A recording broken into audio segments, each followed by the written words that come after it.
What is going on, party people? I'm hosting the show, so I say party people for some reason. My name is Clint Pasillas. That guy over there is Scott Geirman, filling in for Alanna Rizzo today. Welcome to Dodgers territory, a Monday edition of the show. And today on the show, Scott, you already know because we talked about it, we're diving in to the three biggest needs in our view.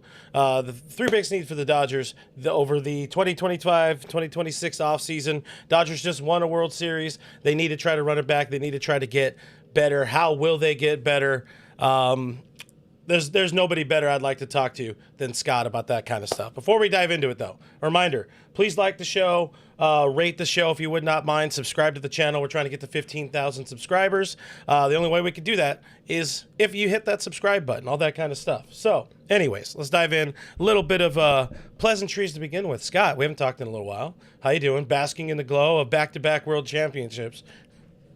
Yeah, just, excited to be here. It's good to talk to you, man. It's good to be here with the chat. Look, Dodgers back-to-back champs, a little bit over a week ago now. Last week I was out at the stadium celebrating and was able to see the boys, and that was great to be among all. The biggest takeaway I had from that, Clint, is that when tickets are priced accordingly and you can get as many fans in the stands as who, die hard, love this team, you get a crazy atmosphere. So that was really cool to see. So I was stoked to be at that. I was stoked to enjoy it. And it really did something for me. To be able to be in the stadium, man, and just take all of that in. So as I sit right now, yes, we have to turn the page and look toward the offseason here. But I'm going to continue and enjoy this as a fan of a repeat champion team. Not much we can complain about, man. We could just sit back and just let it unfold. Yeah, that's a tough part. It's like how soon do you start going, head first into looking at next season? We know the front office is, but hey, we're in this weird position of being fans, but also, analysts. We talk about this team. We tell people about this team, and we also want to enjoy and bask in that glory of what this team just accomplished, which hasn't been done in 25 years. Well, that is now done. We don't talk about the Yankees anymore, the 99-2000 Yankees. We talk about the 24-25 Dodgers and maybe the 2026 Dodgers. They ruined baseball in 2025. They'll be looking to do it again, and you know what? That's not my problem.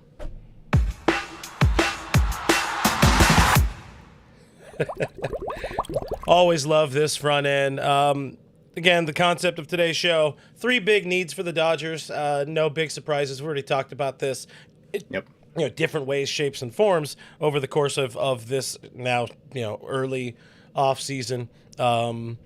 Dodgers need an outfielder, Scott. We know this. Michael Conforto was a dud in 2025. And like I talked about here on the channel last week, he's not going to be back in 2026. I know, shocking, breaking news there. We know this team is in an advantageous position to improve. Not too often you get to improve the roster after winning a World Series, after ruining baseball, after spending all this money. But a whole bunch of cash coming off the books here. Bob Nightingale pointing out $87 million when you add up all the pieces. Of course, finally being out from under that Chris Taylor contract, Kirby Yates off the books, Kershaw, Conforto, so on and so forth. That's a lot of money. It's a lot of cheddar. And it could go towards the biggest area of need in that outfield. You need a left fielder or maybe a center fielder. So it's how do they look to reload that outfield in this offseason? Or could they maybe look to reconfigure it where you do get a center fielder, move Pages to right and talk Teo into going to left? Not that Pages is necessarily bad in center field anymore, but you could still find ways. They get to be creative. That is what's fun. It's been talked about. Yeah, it's something that with Pages that's been talked about, and we've seen how well his arm plays in a corner spot. We've seen it a number of times. He gets put there in spot duty, and Pages' arm is something that he can show off. You look at it and you're like, there's a little bit of Puig in there. There's a little bit of Puig in there, Clint, that you can see him gun somebody out. He's got a good feel, and I think with extended time in a corner slot, he could do it. He's young, he's athletic, he'll figure it out. But it's just been when push came to shove, can the Dodgers secure a center fielder? It's like we had with Kevin Kiermaier. It was someone out there who can go get it any spot in the outfield. It was someone you felt comfortable roaming center field. Do they attack that? Or do they just say, Andy Pages, you've got the reins in center field. We'll see how things play out. There's a couple names that we could talk about who can man a spot. I don't know if there's one out there, and it's the top name on the market, I would say, aside from Kyle Tucker. We'll talk about him too. But I would say, Clint, that a lot of the slots that they could fill in are in a corner spot, which is, I would say, left field. Yeah, left field for sure. I do have a list of my view of the top free agent names available. We'll get into trade targets as well, but yeah, Kyle Tucker right at the top of that list. Clear favorite free agent outfielder available. Of course, old friend Cody Bellinger, old enemy Trent Grisham in there, Harrison Bader. Dodgers been were linked to in the past. Former Giant Mike Yastrzemski, and hey, Cedric Mullins, another name this team has been linked to in the past. Now, with all of those names, there's two kind of paths. There's clear paths the Dodgers can go with. They can either get way better, or they can try to run the Conforto idea back. Get a small splash and hopefully hold out for the fact that one of the minor league outfielders they have, of which they have a ton of talent in the minor leagues, hopefully one of those guys makes some huge leaps forward and is able to help this team next year.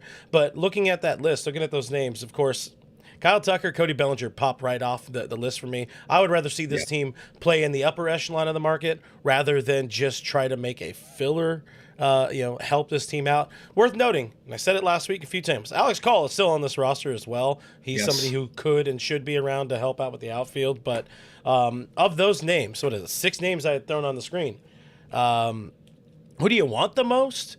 And who do you think this team could actually target the most on the free agency board? We'll talk trades in a little bit as well. Yeah, a couple different spots you could dive into.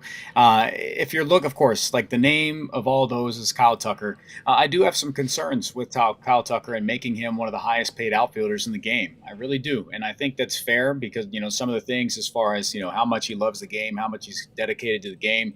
And do you want, when you line up, I know Eno Saris had a great segment, and I want to give him credit to this. It's stuff that you've pointed out, but he put it very eloquently that he does a lot of things really good, but nothing about Kyle Tucker is overall elite. He's been exceptional with the bat. Defensively, he's not incredible. He can steal you some bags, but he's definitely a superior left-handed bat. But can you say that you're going to hand another guy in his 30s a max contract, a big-time contract? Can you put him up there with the biggest names in Major League Baseball? Do the Dodgers want to handcuff themselves to another, big time contract that's going to go into their later 30, year-old years? And that's something for me, I'm hesitant of it. Again, I always have to preface it that it's not my money. So if they do it, they do it. And if it falls in their lap, but with Kyle Tucker, Clint, it's more so that if the market materializes the way that it possibly can, teams see this, he could fall into their lap and they can get something, do what they wanted to do with Bryce Harper and high AAV, low years. But I think Kyle Tucker is going to go for, a big deal. The next one is Cody Bellinger. And it's someone, there's been a few projections out there, 6 years. If you want to add one in after that, around 160, plus million, it's someone I'm intrigued by. But if you look at where he's at currently, Clint, he's been terrific. Cody Bellinger, since he left LA, has really grabbed a hold of his true game, and I could feel comfortable doing it. But I know you said you want to stay in the high tier, but I'm just letting you know that Mike Yastrzemski is someone that I've got circled for me as another 1-year guy. Doesn't have exceptional range, has an arm, but from what I saw, and I know fans got this, and I know you know it too. Against right-handed pitchers in the outfield, Michael Conforto was supposed to fill that need, and he couldn't do it. He didn't have it in him. He didn't make it happen. He actually was the reason that the Dodgers didn't go back into the trade market at the deadline to find that bat to fill that void. So if they don't want to pay the top dollar, they don't want to pay Cody Bellinger, they don't want to pay Kyle Tucker, market turns out that way, Yastrzemski has been really good versus right-handed pitching. And that's someone that I can see. Yastrzemski, 808 OPS against righties, so he would be a strict platoon. And that's someone with Alex Call on the roster is the way I could do it. Yeah, I love the idea of a platoon, and that is one of the cheaper routes for sure. If you go the Mike Yastrzemski route, I know some folks will have issues with it being a longtime Giant or whatever. I don't care. Yeah. I just want to see this team get better and be set up in a better position to put some runs on the board in the postseason. Something they struggled with. They didn't. It's not necessarily on that left field spot. It wasn't necessarily because Kike Hernandez didn't go into full Keektober mode. But they are in a position where they can get some help, and I really love when they initially let Cody Bellinger go, it made all of the sense in the world. He was trying to find something that wasn't really ever there. What we saw in 2019, that is not Cody Bellinger's game. He is not that player. He can have some hot streaks here and there for sure. He's a very good baseball player. I think, and I don't know if you agree with this kind of sentiment on it, Scott. I feel like Cody's floor or probably his average was more of what we saw in him out of him in 2018, which is a very good baseball player. Wasn't what we saw in his rookie year. Wasn't what we saw in 2019 as well. He's not an MVP. He's still a very, very good baseball player. And if he comes back, plays some left field for this team, plays some right field for this team in 2026, maybe spells Freddie Freeman at first base here and there. I am not against it. I think there is a time and a place for a Cody Bellinger reunion as long as it's right, and this might be the offseason for a Cody return. We can dive more into that in a second, but on Kyle Tucker, obviously this is the biggest and best name out there. That fact probably hurts the team a little bit in that he's going to be looking for that 10-year deal, and I don't know that he is a $35 million a year player. I agree. Hey, it's not my money. It is not our money. Yeah. Absolutely. But in a way, it is our money because we'll have to be spending more. Fans will have to be spending more at Dodger Stadium if you do go out there and try to land a Kyle Tucker. The 10 years, though, I think that's the thing that worries me the most, knowing that there are an abundance of names coming up with Josue DePaula, Zaire Hope, Mike Sirota, James Tibbs III, who they just traded for during the trade deadline last year, the Dustin May deal. Kendall George had himself a hell of a season, very underrated dude. Like, they have a butt ton of outfield talent that's maybe 2-3 years away, and to be stuck with somebody for 10 more years, even if it is Kyle Tucker, that's where I really want to see this team eventually start to use its prospect power again, because we haven't seen it in a while. You haven't really seen it since Will Smith, if we're being honest. And Dalton Rushing was a bit of a dud last year. Maybe he's somebody they could try to slot into an outfield spot again or something like that, even though it doesn't look like he profiles like an outfielder that can run. They're in an interesting spot, but if you are able to go out there and drop some cash to get better, Tucker, Bellinger, yeah, they're going to be at the top of my list when we're looking at free agency. Yeah, so look, it's the topic. We'll have this bleed into the trade conversation as well, because a lot of people, there's something that I'm holding out hope for is that there's been some stuff made in the past about the Dodgers' ability to develop bats and develop a prospect that has a plus bat tool and have that translate to the big league game. Will Smith is one. Andy Pa has had a stellar regular season, fizzled out, in a hard way in the post, and that's something that stuck out to everybody. And what we'll talk about this and tease it up, and then we'll go more into the explanation at the trade route and why it's not that I'm hesitant to sign someone. If they do, they do, and that's they're making the best roster they can. But if the front office and the player development believe that some of these young guys, the prospects and Sirota, some fast risers we've got going on here, and can they be the guy? Do you want to have a log jam again at a big league slot where a young player is ready to go? And there's just no room to play him every day, because that's what these young bats need. They need a runway. They don't need a little bit of time. Dalton Rushing had nothing left to prove in AAA. Yeah. They brought him up and he didn't play on a regular basis. So now it's, what the hell do we have in Dalton Rushing? So do they find a spot for him to play? With Will Smith, he's not going to catch. So where the heck are you going to play him? So that's the conversation. With the outfield, you've got some guys who can command this slot. They can do it. It's now, can it translate? And that's what, with the big deal, it might not happen that way. So there's a couple ways they can get out of this. Trades, Teoscar Hernandez, we could figure some things out, but we'll talk about that with trades.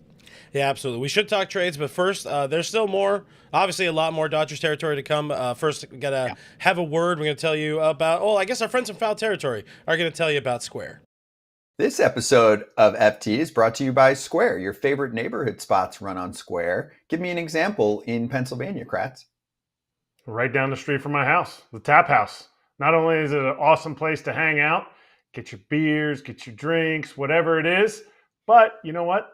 The company has the simplicity of Square, and they give back to the community with 10% of all the proceeds that they bring in going back to community projects. I love it. Sports and sports bars are so good at bringing together local communities, and you can actually take this ad as an excuse to go support your local spot and have yourself a day or a weekend in the neighborhood. Square is a proud partner of more than 4 million neighborhood businesses around the world. These businesses are what make the neighborhood the neighborhood. So visit square.com/go/foul to learn more. But before you do, go support your favorite neighborhood spot. You'll be happy you did. Square. See you in the neighborhood. Again, that's square.com/go/foul to learn more. Welcome back to Dodgers Territory, guys. If you're looking for another way to support the show, check out the store. DodgersTerritoryShop.com is open. Scan that QR code. Click the link in the description below. Get yourself some swag. We're getting into cold season, so you see we got the knit cap, the beanie, you got sweaters, whole bunch of stuff, something to hold your Irished up coffee there if you want as well. It helps me out, helps Alanna out, all that kind of stuff, and helps us bring you more DT along the way. Let's get back into the nitty gritty with Gritty Scotty G here. Talked about the free agent side of it. Looking at all the talent this team does have when it comes to pitching talent at the minor league level, some of those outfield names that we've mentioned as well. There's a name. There's a few names. There's one name that was linked. I think we were all really, really hoping they would be a little heavier linked into that being. I'm not going to go the Stephen Kwan way. I'm going the Jarren Duran way. But I think there's really only 3 trade targets. And one of them, Byron Buxton, he said he's not going to be traded. But anyways, on the screen here, if you're listening, we got Jarren Duran, we got Byron Buxton, we got Stephen Kwan. Those are going to be probably the 3 biggest trade names. I got one more bonus trade name in a second. But of those 3, I'm sure you agree. Jarren Duran is the guy who makes the most sense for this club. He can play a little bit of center field because I would love to see somebody with enough athleticism to also play center field. They're already kind of stuck in a way with a bunch of corner guys and just trying to figure it out. Jarren can play some left. He can play some center. Don't know about right, but you don't need that. You have that one covered. Buxton would be awesome. Says he doesn't want to leave Minnesota, but also maybe at some point in his career he wants to see, win baseball games in October, win a World Series or something like that. And then Kwan, people have kind of soured on. Of those 3, just kind of dive in. Give me your thoughts on all 3 of those names. Sure. Yeah. Byron Buxton would be an astronomical price. That would be one that we haven't seen for quite some time. He's a hell of a player. Byron Buxton, when he's on field, he's a 5-tool guy. He's exceptional. Injury history there, so it's not that I'm crossing him off. It's that if that does happen, it'll materialize, in the background. But I don't know how much we'll hear about it. Sounds like a Dodger to me, right there. If we're being honest, a guy with an injury history. You know what I mean? Fit right in there. But it's it's not that I'm crossing him off. It's just I don't see that being the case. It's definitely something with a ton of intrigue for just as immense. The ceiling there is something that it changes a spot in the order. He's definitely a name. With Stephen Kwan, the Bob Nightingale report is something that he reported that the Dodgers are going to be re-engaging in talks to acquire Stephen Kwan this offseason because how much they pursued him at this past deadline. And that's something that I believe to be true. I will say that, right? Like, I really do believe that to be the case. It's not that I can co-sign. It's that I 100% believe that they're re-engaging in those talks.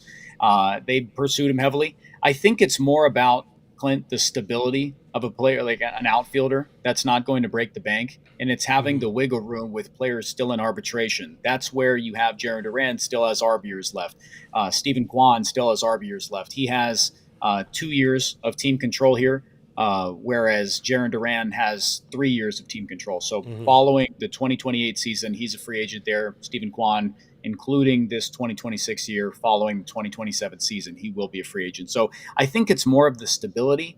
And between Jarren Duran and Stephen Kwan, I've got cases for both. I've long said that you don't pay a high premium for a contact type of guy. But if the Dodgers front office is selling me on the stability of an outfield position with a glove that they can see and a left-handed bat, then I can get on board with either one. I don't like the high price premium, but if they're searching for a stability without a big contract pay tag, price tag, I'm okay with it. I can be bought into it. It's not my priority list of Stephen Kwan, but Jarren Duran, with how good he can be against right-handed pitching. I'm going to keep highlighting this. Everybody says they couldn't hit lefties. I think the Dodgers really, missed out on having someone, whether it's a platoon bat off the bench in the, starting lineup with an outfielder, that's where they missed a lot. And I think with Jarren Duran, he's someone who has plus speed. He's an aggressive base runner. I don't think the defensive metrics with him are anything you can buy into because of the big green monster in Fenway. So playing left field is really tough out there. So it's someone that, if they're able to do it, I believe Jarren Duran will be out of Boston because of how much outfield depth they have. It's someone that I've got right at my 1, and then Stephen Kwan probably after that if it's the trade route. Yeah, trade route. I mean, overall, between all the names we've kind of talked about between free agency and trade, I honestly think Jarren Duran is my number 1 overall. From there, maybe it's Bellinger, then Kyle Tucker, then Stephen Kwan, because I'm weird like that. Again, there are just some issues, long-term issues with the Kyle Tucker thing that gives me a little pause. They already have so many contracts. It's Shohei Ohtani under team control through 2033, Yamamoto 2035, Mookie 2032, Will Smith 2033. Paying another $35 million for somebody into their 40s or almost into their 40s. It can raise an eyebrow, and you don't want to end up like the Padres, who are stuck with all of these very much aging stars who can't quite figure out how to win. Jarren Duran's a name. There's another one I wanted to bring up just to potentially maybe ruffle some feathers, but we heard early in the offseason, or at least early in Philadelphia's offseason, that, hey, there's a chance the Phillies might be entertaining trading Bryce Harper. Man. I know it's a stupid idea as a first baseman now, but if they are going to look to offload some salary, some payroll there, if they've become disenchanted with Bryce Harper, which I think Dave Dombrowski went on foul territory and said, like, no, we're keeping Bryce Harper. He's not going anywhere. He's a part of our plans. Words don't mean much in the offseason. The Dodgers have some talent. They could stand to cut some payroll. Obviously, this is dumb. This is just for me because I like to do this because I know it upsets people. But could there be a scenario where the Dodgers can package something together, get Bryce Harper back over in L.A. His elbows, not back over, but at least in that 2019 offseason, it felt like he was going to be a Dodger. The elbows healed up. He could play left field. He could play right field. And we know the bat is good. Thoughts on a Bryce Harper potential trade? I mean, they could do it. The Dodgers could make anything happen. With the contract, the prospects, they could make anything happen. The likelihood of it, that would spell the end of the Philadelphia Phillies, this little window I think their window has been extended as far as it can go. That's why they have some big offseason decisions to make. Real Muto, Schwarber, they've got a lot to figure out there. Ranger Suarez. So the likelihood of that, I'm going to say like a 2% because anything is possible. But if Bryce Harper was moved out of Philadelphia, it would spell the end of anything they potentially have going on there because he's a franchise guy. He is someone who's a tone setter. Don't think it's a fit for LA. He'd be a great piece, but I don't think a trade like that, would happen. Hey, I was told in the Freddie Freeman offseason, there was less than 10% chance of Freddie coming to the Dodgers. So give me that little bit of an inch. We'll see if they can take a mile. Of course, Bryce is getting on in age as well. So do you want to be still stuck with another 8 years of contract or whatever? But the limited trade market might force some creativity. And the thing is, ultimately, the root of it, we had a whole bunch of conversation last night on my All Dodgers show of, can they run it back almost as is? And this team is good enough. They are built enough as is right now without, major splashes. Just bringing back a Miggy Rowe or maybe a Kike Hernandez. They have enough talent to at least challenge for a title again in 2026. So right now, listen, I don't want to say it's a house money type of offseason, but you're coming off back-to-back titles. All you're playing for is the pride of saying you went back-to-back-to-back, which is pretty damn cool. I think it would be an absolute failure if they don't make any moves. I think the fan base would and should be upset if they didn't make any moves, but they don't need to go out and chase a move, which is something I absolutely love. That said, they're still going to make a splash in the outfield market this winter. Any final thoughts on outfield before we switch? Yeah, I mean, look, and Chad will agree with this. We've seen this, you as well, that the Dodgers in the front office just make moves on the margins. And just like you said, they're going to continue to make moves on the margins here. I think they have the pieces. Everyone forgets, Hesson Kim, how he's going to factor in the health of Tommy Edmonds' ankle. Can he man center field? How Yeah. much time is he going to take? What are they going to do? The trade route with the 2 arbitration years is a sexy route for me to take just in the 1-year deal thing, because I want to have them with the wiggle room. If these, if Jaron Duran or Stephen Kwan, if they work out, then you extend them. Go ahead. If they don't, and you want to just pay them through arbitration, that's it. And then they go free. Slap a qualifying offer, however you want to do it. If they haven't already been offered that at some point in their career, then you have the opportunity for some of the young guys to have that slot open. So that's the route that I think I prefer, and I think the front office is going to pursue initially. If not, then they're going to say, maybe we dip. Maybe we dip into the long-term stuff. Cody Bellinger can take over at first base, after that center field and the outfield dreams go ahead. Freddie his contract is up. There's routes that they can go that things can work out. The Dodgers are, like you said, in a house money situation where a lot of maneuvers fit their needs and their current trajectory. And so that's why it's for fans, don't get too hyped up and too upset if they miss out on the big tickets. There's a lot of routes that they can take where they're in an incredible spot. I saw somebody in chat mentioning that, if you get too many of the same guys, they're not going to like Yankee style hitters. They're not going to have the same success. They just won back-to-back titles. They can do whatever the hell they want. They're on a trajectory that they've got the formula that can work out for them, and they're going to be anchored by this starting pitching. So it's just a matter of getting the guys that can, fill the slots they need to produce enough runs and enough, stuff in the clubhouse to make it all work. Yeah, don't need to win the offseason this offseason. And that is a really, really good position to be in, especially when you're coming off of winning a World Series. Well, another area that this is that was big need number one, talking about it for almost 25 minutes. Big need number two. We know the bullpen needs a little bit of help. Maybe. There's kind of an ellipses and a maybe in there, because there are a bunch of names that are going to maybe be available. They're coming back, being healthy at some point. You hope Evan Phillips will be back from Tommy John later in the season. You have Brusdar Graterol returning next year, hopefully. I put this graphic up on Thursday's edition of the show. But, a couple of names that are potential starters heading into spring training. Yeah, but looking at Kyle Hurt, Ben Kasparis, Justin Wrobleski, those three dudes in particular really, really, in my opinion, help out this bullpen in 2026. But at the same time, there are free agents. There are big names out there. There's a number of closers. I am banking on the fact that Tanner Scott will be better in 2026. Maybe not better enough. Or he doesn't need to be the closer, in my opinion, but I also don't think they need to land a closer. But how do you add to a bullpen that was non-existent by the time we got to Game 5 of the World Series?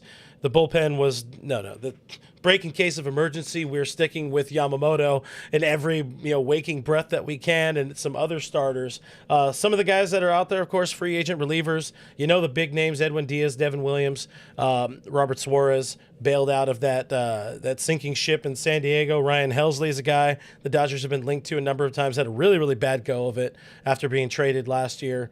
Pete Fairbanks, who, Scott, I think you and I could both agree he's just going to be a Dodger. That's a fact. And Kenley Jansen I threw on this list, who would love to come back home. Doesn't need to be a closer. If he signs there to be a closer, I don't want him. But obviously those guys make a splash, but all have different levels of commitment and money. Edwin Diaz, not going to be a Dodger. We can just throw that out there. But any of those other names intrigue you? Maybe Devin Williams, buy low right now. Any of the other names intrigue you there for this club? Yeah, Devin Williams definitely intriguing. He had a second half resurgence with the Yankees there.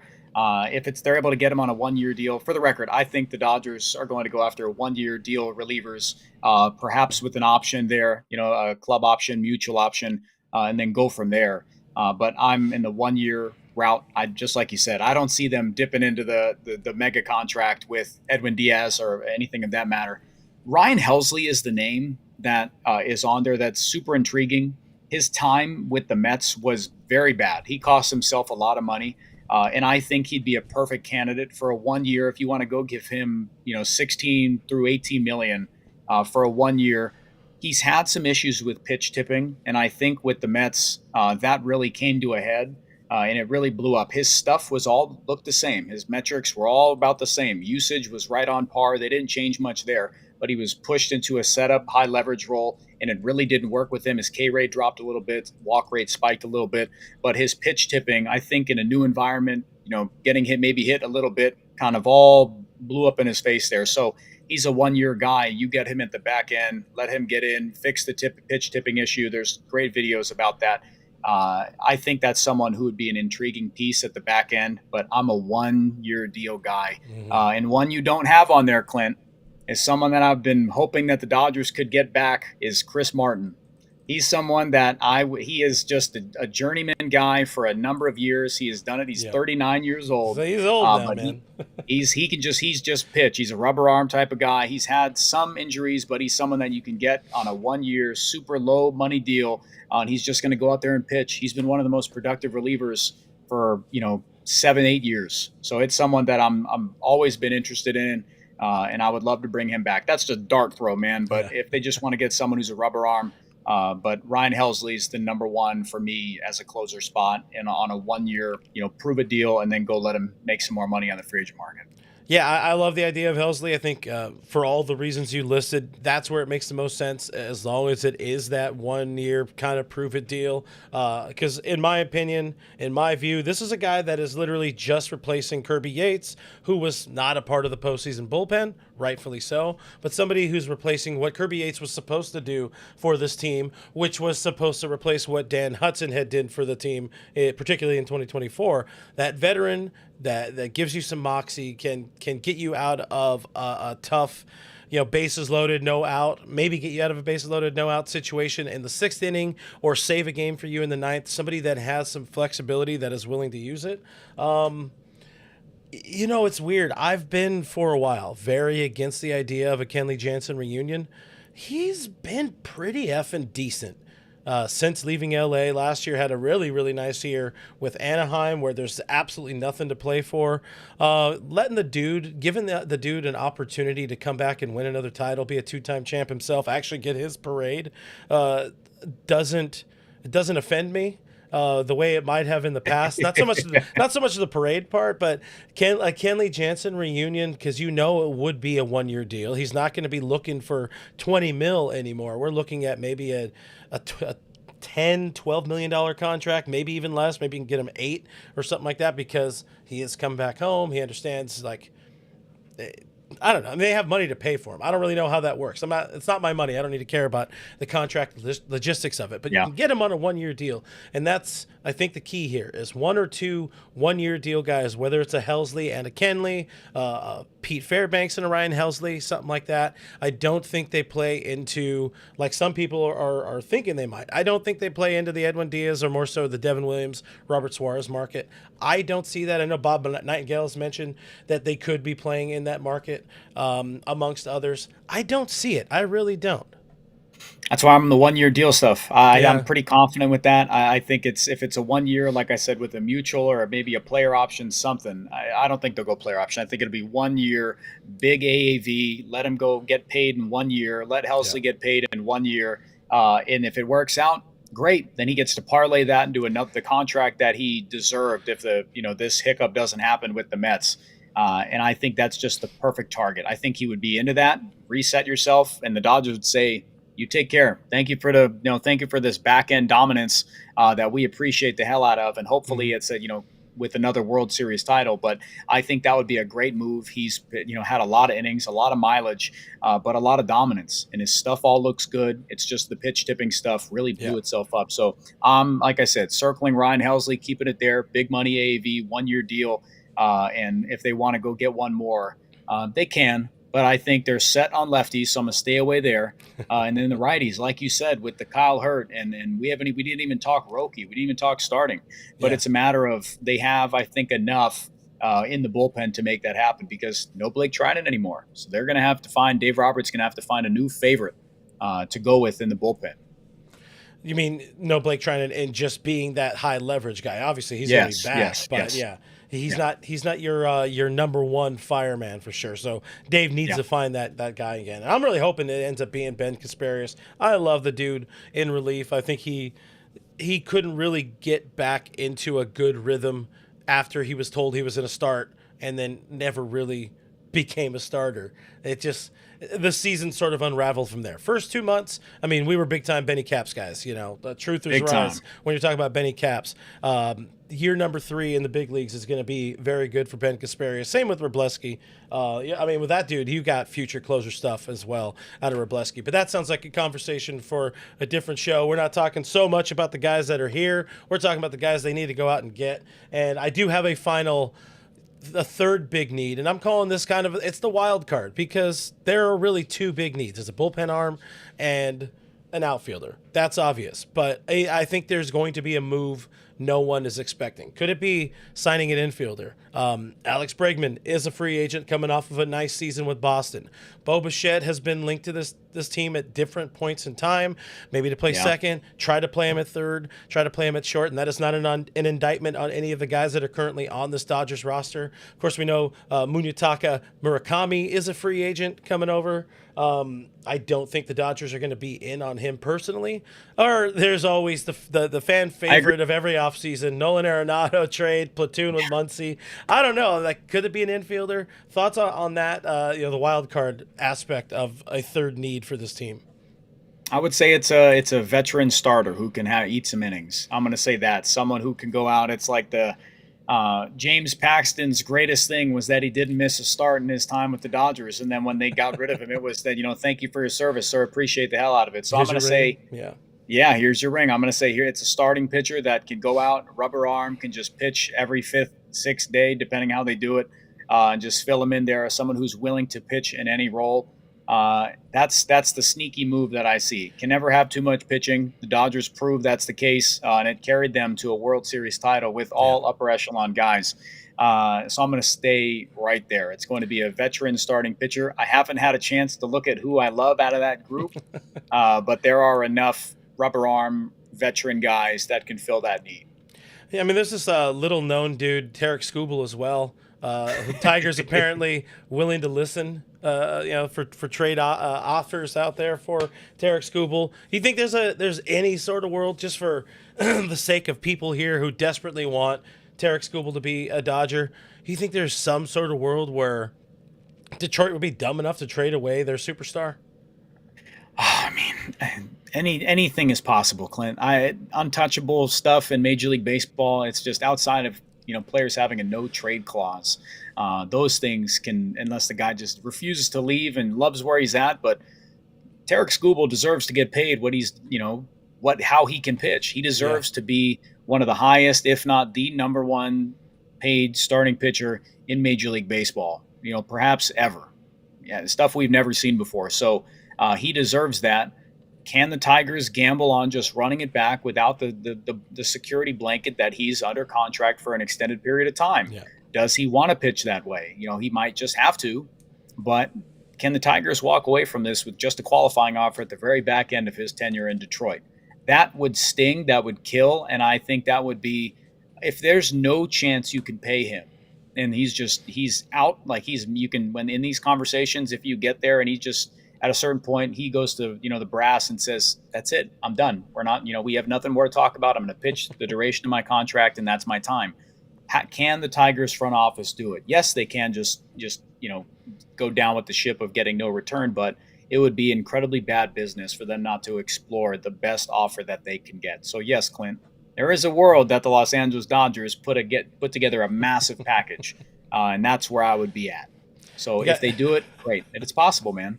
You guys heard it here first. Scott Geirman confirms the Dodgers are going to be all the way in on Tarek Skubal this winter. How can you not? I mean, how could you not? Same. I know. How could you not? People also want Paul Skeens. Skeens isn't going anywhere. The Pirates aren't trading away their meal ticket there that they can use for another couple of years. But the fact that, like, getting back to your idea, it wouldn't be shocking to see them add a starter that just gives them some innings, somebody that's going to fill what Clayton gave them during this run, during the regular season, and then be like, all right, we don't necessarily really need you. Or you mentioned James Paxton as well.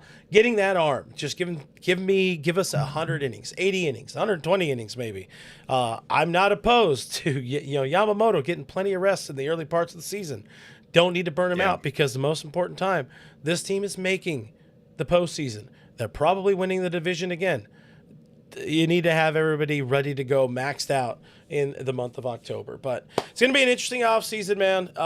It's so weird, like where, again, there are needs, there are obvious needs, but there's no clear path for how to fix this team. It's been a while. It's been a while where there hasn't been a very clear and obvious path.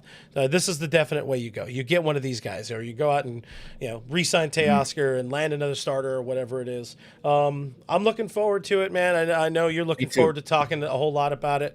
Guys, make sure you go follow this guy on the social media machines. It's at Scott Geirman on the Twitter. He's hosting Dodger Heads Unplugged on Dodger Blue YouTube channel a couple times a week. Congrats to you boys over there. 100,000 subscribers. That is really, really cool. A lot of hard work, dedication, doing it the right way over there at Dodger Blue. So I appreciate you guys. That's about it today, guys. We appreciate you hanging out with us. Let us know your thoughts down in the comments if you're watching this after it was live. Who do you want to see the Dodgers land? Can they kind of stand pat without going crazy? I'm interested in knowing how people feel about the current 40-man roster for this team. One more mention of support us, like, share, subscribe to the show, trying to get to 15,000 subscribers, and also support the show by buying some stuff if you're up for it. Hoodies, drinkware, beanies, shirts, all that kind of stuff. DodgersTerritoryShop.com. All right, that's enough plugging the merch. It's enough plugging the stuff. We'll see you on the next one. I'll be back on Thursday, and Alanna will be back next week. So everybody, have fun with that. Okay, see you later. Bye.